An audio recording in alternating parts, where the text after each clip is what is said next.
Welcome to Inside the Firm, a podcast dedicated to small business owners and hosted by entrepreneurs, Alex Gore and Lance Cayko. Each week, they take you on their journey of how to start, run, and grow a business by bringing you inside their architecture and real estate development firm. Get a behind-the-scenes tour of how these business leaders manage their clients and foster company culture while creating new and innovative projects. And now your hosts, Alex Gore and Lance Cayko. Al Gore, happy Friday to you. Here we are, back inside the firm. Not outside the firm. It's been cold, but it's been cool. That's a little play on word. So I'm excited to get out to the job site. But before that, you were inside the firm talking to one of our guys in the back room, the corner office, with Ross and I. And know what you said? What did I say? They were talking about where to get this, where to go that. And I go, just go to BIM Smith. Oh, man, that's exactly what I said. That is what you said. You know what I didn't say? I didn't say go to the manufacturer's website, go to ask a consultant. I said go right to bimsmith.com, see what they got for you. So I've been on many manufacturers' websites. And the convoluted way to get to some of the stuff that they have is a headache. It sounds like it's convoluted. So you could just go to BIM Smith because they have families that you can download. They have structures, walls, floors, ceilings, and then they have a login so that you can store it all and do that. They have other things. They are the matrix of BIM.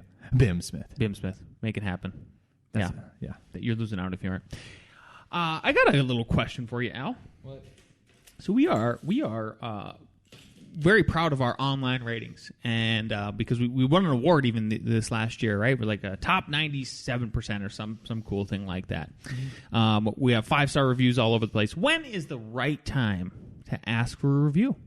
I say right when you send them the package to go to the billing department. Oh man, this guy is sitting across from me, ladies and gentlemen. He is running a business.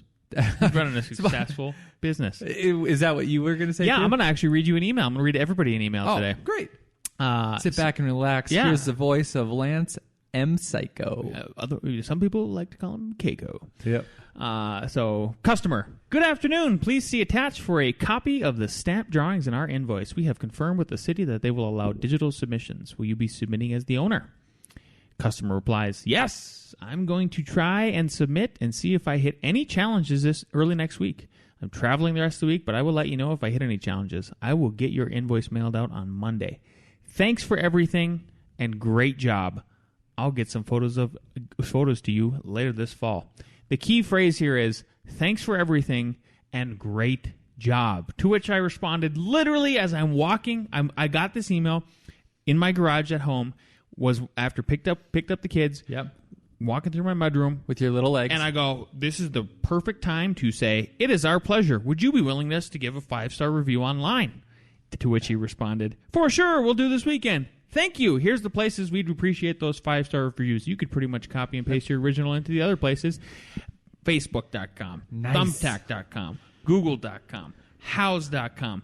Thank you for considering. Bam, bam, bam, bam, bam. Boop, boop, boop, boop, boop, and then the other thing that you do is reinforce the good job that your staff did, and let them know, hey man, great job again. You know what you just did? You just earned the firm a 5-star review. I really appreciate your work. You crushed it this one. Let's keep it up. So the feedback loop is closed all the way. Feedback loop is awesome. I've even put that into a template for my emails, and I'm sure you have too. Look at this guy. Right? Yeah. So that you can just, here's all the links. Here's all the links. Make it happen. We actually met with one of our favorite contractors, Tinker Homes, earlier this week. Oh, yeah. Took us out to lunch, and we were discussing moving, helping them move up into the online review world, and that's where a lot of people are going these days, right? Obviously, it's not the white books or the yellow books anymore. You go to Google and you look up architect, you look up contractor. So it's so important to have those in order. And so we talked about we let them know about our method and how we make that happen. So don't be afraid. Be ready to pounce on that action item whenever it comes up. When clients are at the high point, because there's what it's like. There's these high points, there's these low points. It's always usually a high point when you finish your drawings. They're like, they can see that they're ready to move forward with the next going to the step. building department. Yep. They're there. It's real. It's awesome. Yeah. Okay. That was great. I have a question for you. Oh, can the law be copyrighted? Do you know what I'm referencing? I know what you're referencing. I saw you post it, but why don't you educate everybody? Yes. About this thing this little thing you posted in the Entre Architect community. By the way, if you're not in the Entre Architect community, shame, and you're not using bimsmith.com, I don't even know what you're trying to do. Game of Thrones, the shame walk of shame. Put that on and direct that towards you. Shame. Be like, this is for me today. Mm-hmm. I deserve this. I deserve this. All of it. So there's an article. I'll post a link. It's in TechCrunch.com. It's Can the Law Be Copyrighted? So some of you might have used Upcodes. So Upcodes does a couple different things. One is that they post all the IBCs, IRCs, and then the amendments per the state. All the building codes. Yep. And you can go look at it, go glance at it, look it up. I think you can search. That's free. There's some other features that are not free, right? Then there's a second thing. They're making a check for Revit. And I've downloaded the beta. So it checks door swings, door widths. The AI will go through your model. Yes. We've talked about this before. This is amazing. Yes. You're serious. Yes. Wow. Anyways, what's so cool about that is having the code on their website is sort of getting people, it's a way to generate traffic for their program that's probably going to cost money in the future. They're still figuring out, right? So the International Code Council is suing them. Suing Upcodes because they said we're a nonprofit, but you're taking away our ability to make money, to make revenue. They probably didn't say profit. Not make money. You're taking away our ability to pay our staff. That's how a nonprofit works. Is people get paid money for doing their salary, and you're supposed to your expenses are supposed to match what you bring in as far as revenue goes. Yep. That's a nonprofit. But Lance, what happens if no one else, you have no competition, because these are the ones that are adopted? Of course, you could make up your own code council, but let's say that would be maybe difficult to do. Lance's codes, I love it. Yeah, man, that would be like a 1-page sheet. But Lance, I have a real question for you. As a nonprofit, what do you do if you make more money than your salaries for your staff? You have to reinvest it. What do you reinvest it in? Did you know John needs a new truck? Like, he's got to drive around. We got to buy these new computers. Well, this is the thing that I find funny. I don't know if you know, lobster's expensive. So, lobster for breakfast. I am actually, I love profit. I love capitalism. I actually think it helps lift more than it hurts. I think that there is crony capitalism. Yep. I think that is terrible. Yep. I think that wastes money. Yep. I think it's horrible. Mm-hmm. But I think there's a good side to it too, right? So this is a nonprofit, yet the CEO makes. I'm going to pull it up here because it actually cites it in here. Let me find it. So give me a second. Yeah. 709,000. Sure. What did you just say? The CEO of the ICC makes $709,000. Yeah, which the average nonprofit is 100,000 for a CEO, and that makes sense to me. I mean, it just makes sense to me. They're doing something good. But well, I'm just saying a CEO or an owner of something, like, they're like the market's always going to set what you can pay people. There's all these different things, right? But I just have this idea in my head of, you should make over 6 figures if you're a CEO. Yes, of a nonprofit. And know what? Actually, I'm not even upset about that. If he wants to make 700, that's fine.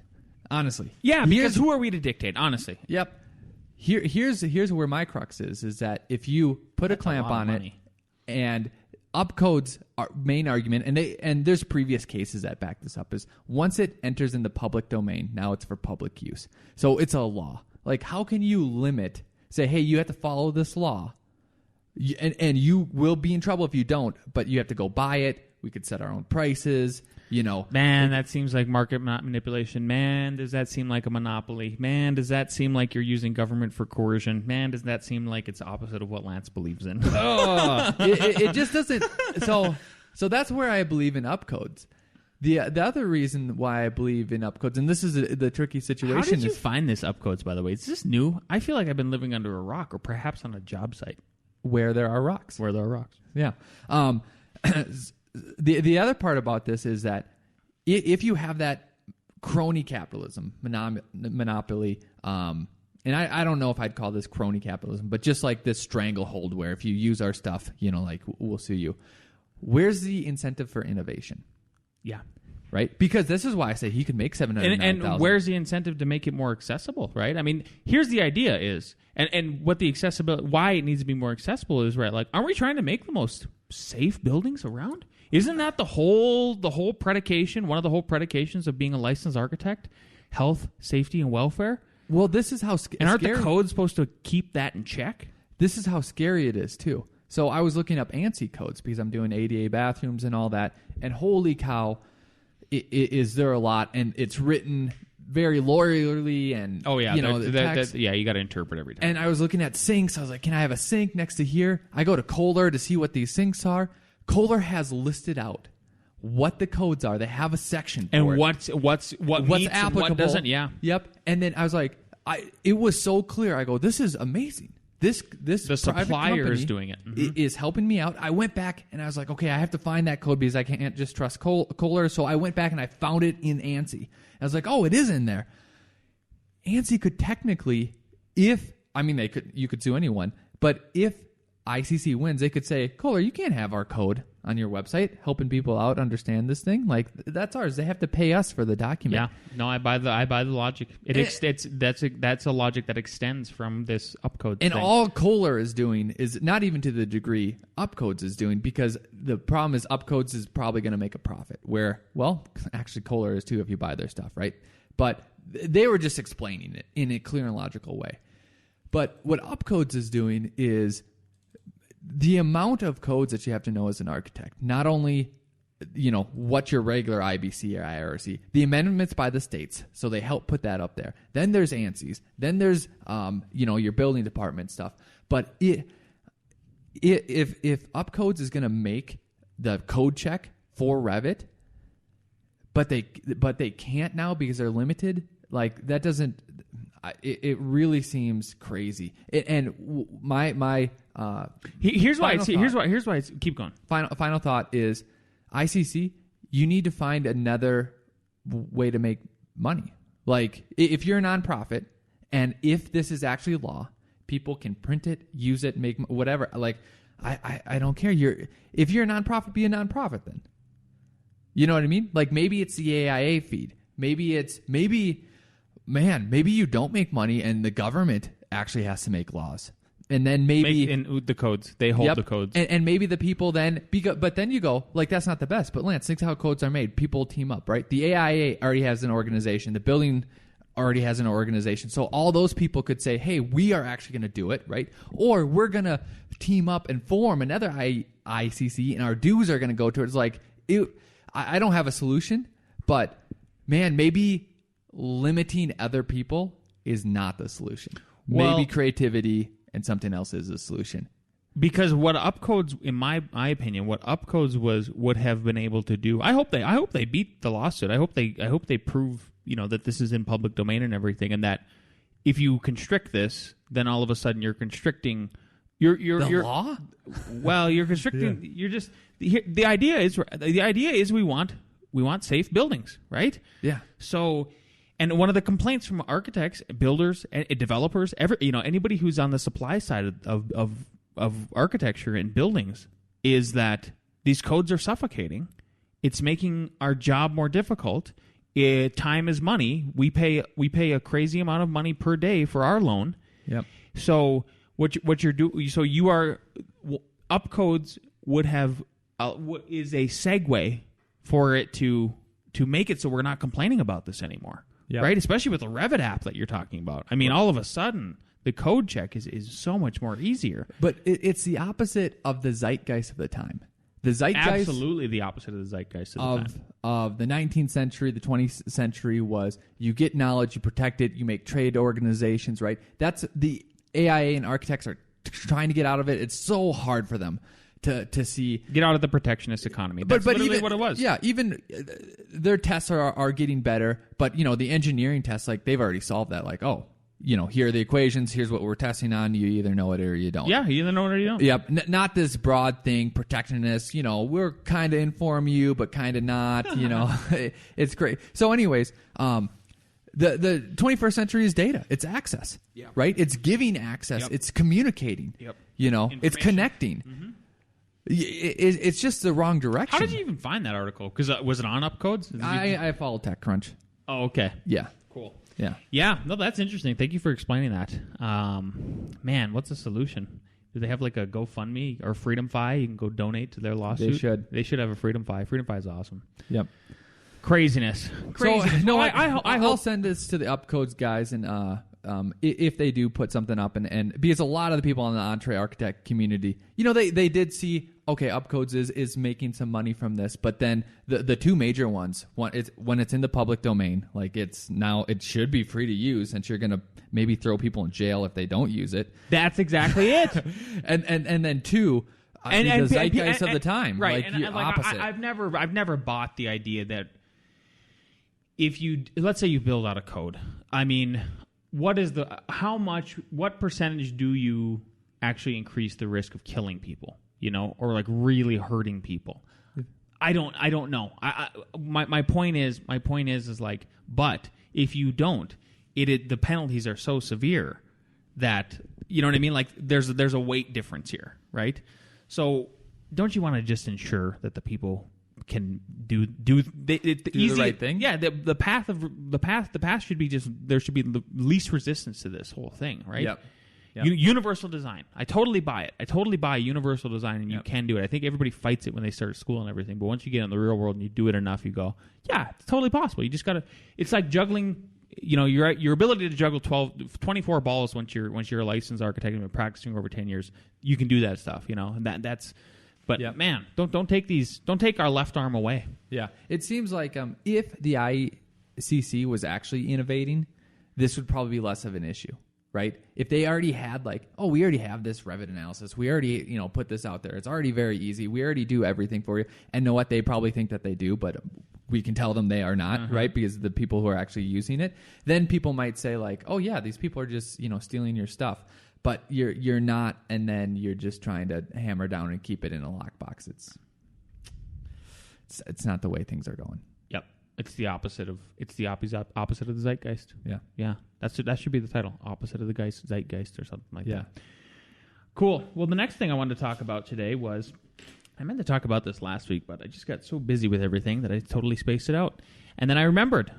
So Adam Mayberry in the Entree Architect community posted a really interesting question, and then Robert Klobb followed up, and I just thought this is fascinating because, as everybody, if you started this podcast from episode 0, you will understand one of our biggest goals in life is to ride recessions, be able to ride recessions because that's the way this works in this economy.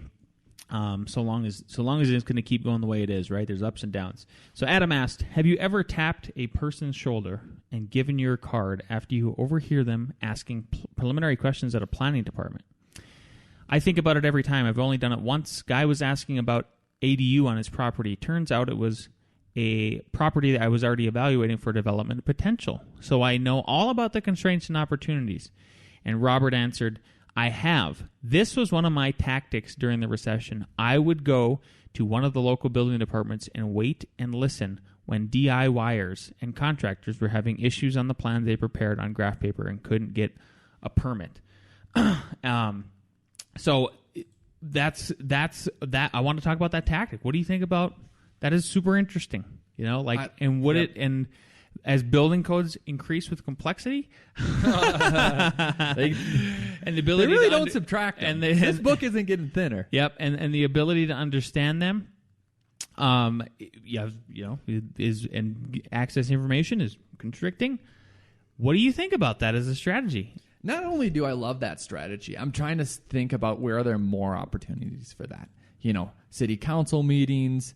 And that's where maybe you can speak. And the other example. So the example that he continued with is he says, one lady had been there 15 times. This is crazy. One lady had been there 15 times to get a kitchen remodel approved. She said she couldn't afford a professional.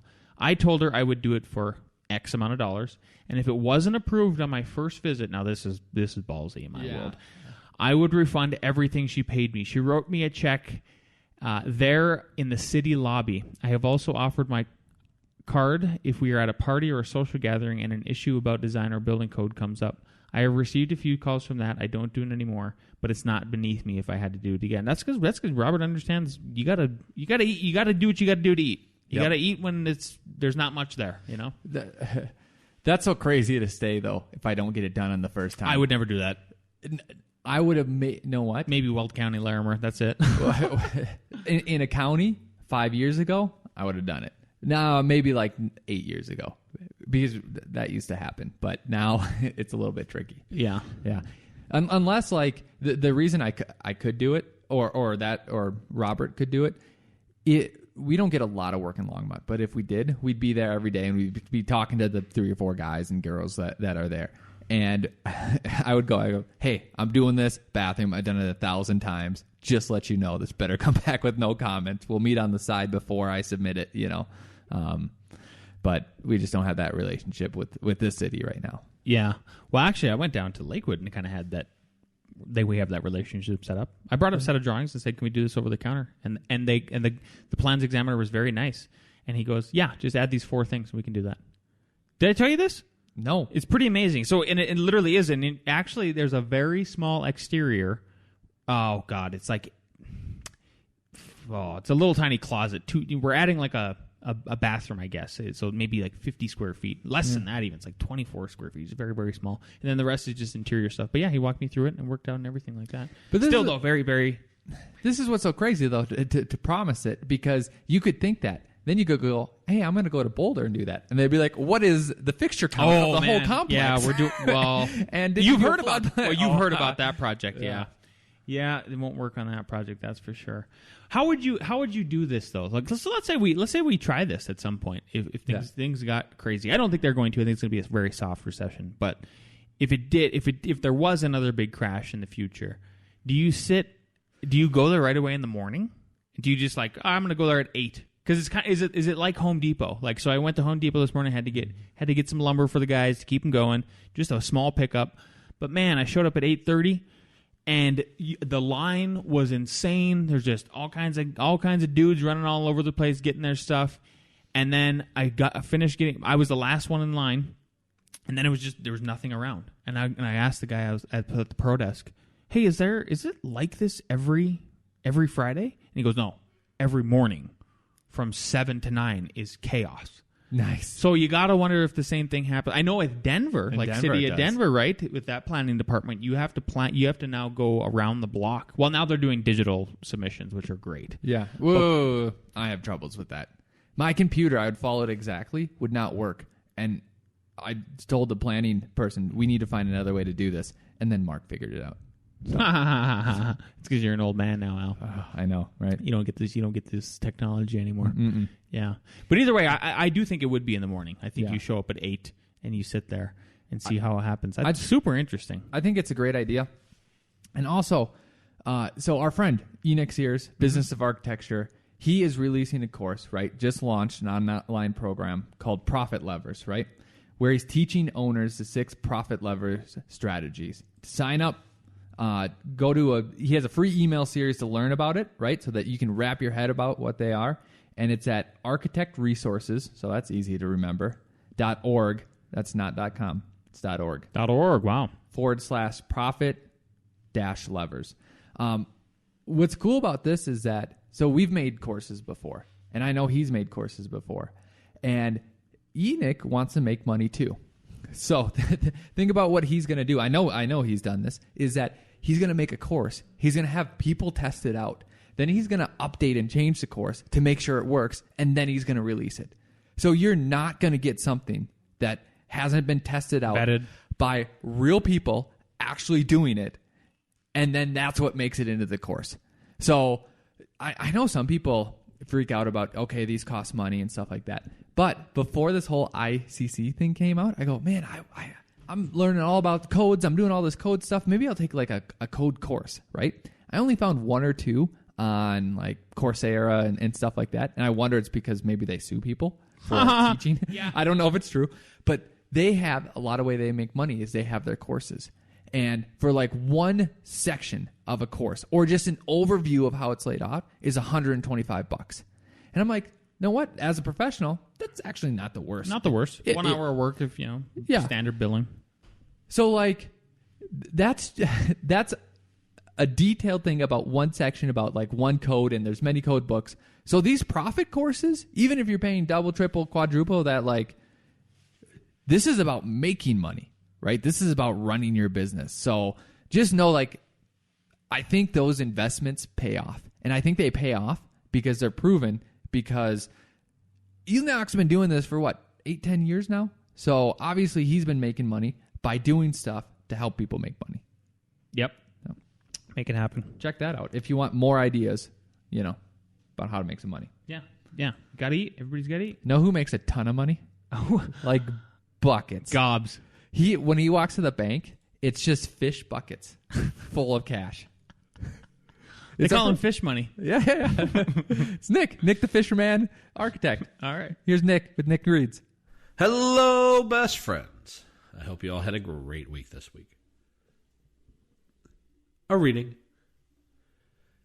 The vast majority of houses constructed today are anemic replications of beloved houses built in a bygone era. Synthetic reproductions of time-honored materials and thoughtless design process predominates. Wooded sites with rolling topography are leveled and rendered treeless. Molded styrene, plastic with embossed wood grain, and foam covered with resin reduces materials to flat, superficial images. Vinyl windows with artificial mutton bars are employed with no regard for orientation. This greatly compromises our sensual gratification and ecological awareness. Robert Gurney. Boys, what are your thoughts on the preservation of old buildings? I think nostalgic gets masked as historic quite often. Give me the switch to the dynamite. Everything has a life cycle. Toodles! Here's what's interesting about that thought is if we relate it back to this upcode thing, right? Right. Like, how much do we really want to preserve? Like, is that outside of the way the world is, right? Is that everything is the media cycle is so quick, right? Information is at our fingertips. Yeah. At what point do we say? I mean, you don't want to destroy all the past, right? And there's like World Heritage sites. Yes. But it's at a certain point, it's like maybe this needs to, make way for something new. Well, it's so tricky because most of the stuff that we run in today that's historical, that I physically ran into that is historical, was a junk house that wasn't worth anything, that was ruining the whole site. Just more bureaucracy and nonsense for no good reason. But the ones that should have been preserved, there's obviously ones that should be still preserved. I feel like a lot of them already got destroyed, like 80 to 90% of them. And then now it's an overreach to try to keep the remainders, right? And here's what I'm getting at. Fargo.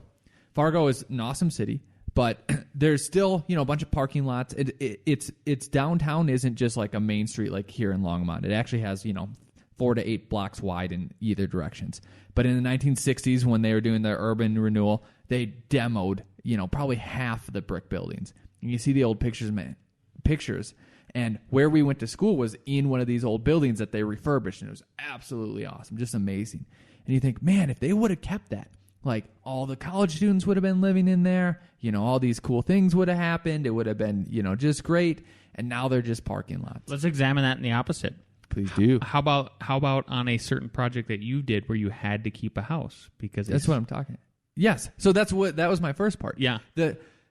That's why I said the stuff that should have been saved is already destroyed. Yeah. Now they're saving stuff that is just nostalgic. Like, this is all we had left. Yeah.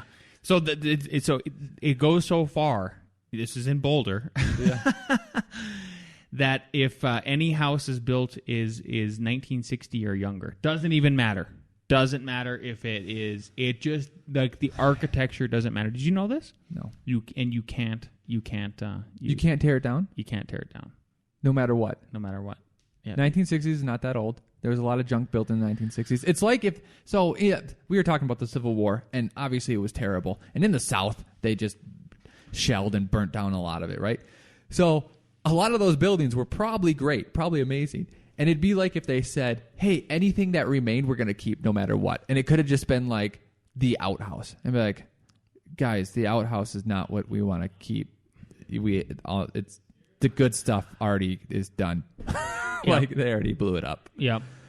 So I feel like that's what they're doing. Exactly. Which I would like us to, as a society, somehow snap back to common sense. Like, can we just get to like a common sense, but set of common sense solutions? A set of like just common sense understanding of each other. Like, it's time to mellow out. It's time to mellow out a little bit. All the extremism. It's a form of extremism in my world. Of like, you can't blanket the whole city and say this. There's got to be some anomalies here. That don't fit into this perfect overreach. Yeah, but there's this dichotomy. One, do you think that it was common sense back in the day to tear those down? That's question one. Question two, I feel like things are too knotted up by all these code regulations and thoughts that the only answer by the time that you are done, because you've been to city council, you know how laws are getting made, right? And people are like, yeah, what about this instance and this instance? And what about this instance and this instance? And everyone pulls at the nuanced ones that don't fit into definition from whatever their perspective is, right? Mm-hmm. Right? And that's how you see lawmakers flip, and they'll say the same exact thing as the other side said 4 years ago. And it's just because it's the perspective of their nuances. So when you're done with all that craziness headache, it boils down to blanket statement, blanket rule. Yep. And it's just did you get 51% of the vote?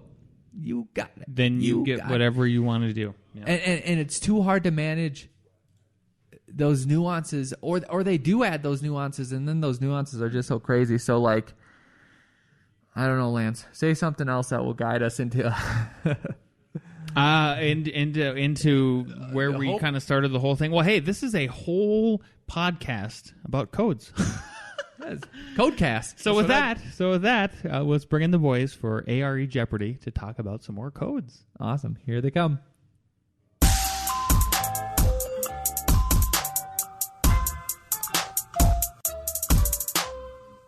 All right, question number 1. What is the clear space for Type B units in ANSI 2009? Right? So it's the wheelchair clear space. Is it A? These are all in inches. A, 30 by 42. B, 32 by 44. C, 48 by 30. D, 32 by 46.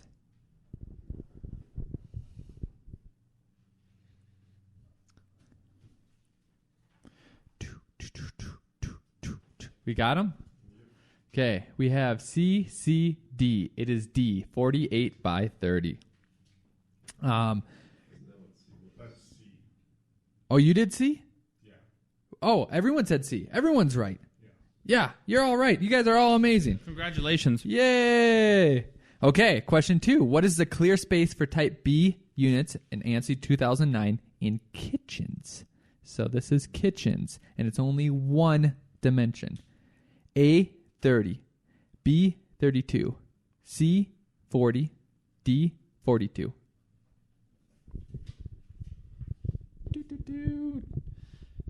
Jason's trying to give everyone the answer. Maybe. D, D, C. It is C again. It is C again. And the reason why I say this is because if you're doing multifamily, all units that are not Type A have to be Type B. So you should really plan that out. This was a line question. I hear someone is back. Okay, Lance, go ahead. All right. Number 3.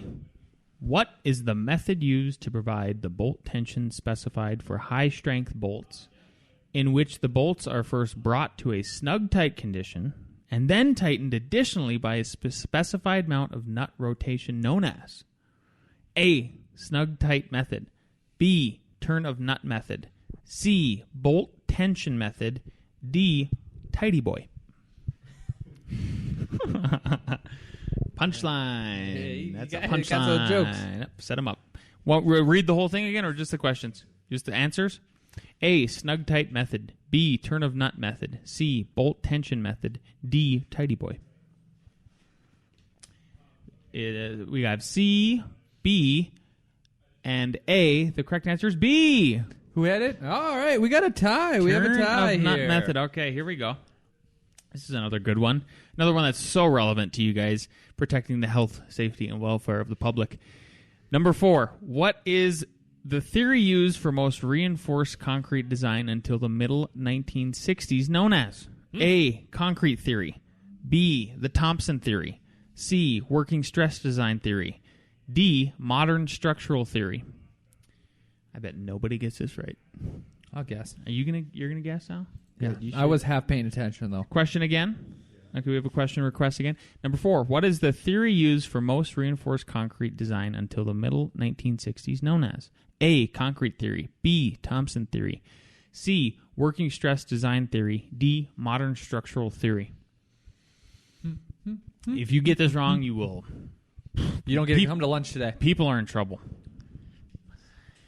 B, C, and B. The correct answer is C. Yes. Working stress design theory. So, how I wrote down C too because it sounded right.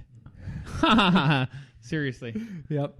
So that's how you win. So Mark is our winner. He gets a pick lunch, which is awesome because I'm super hungry. But besides that, we just got a review, 5-star review. So I'm sending them the creativity code.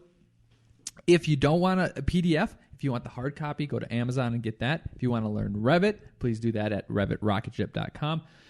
The voices on that are amazing. On RevitRocketship.com? Just golden? It's like angels talking to you. So if you want to hear angels, go to Revit Rocket Ship. Get that. Yeah. All I got is share your favorite episode with somebody you know, somebody who could benefit, and we will talk to you next week.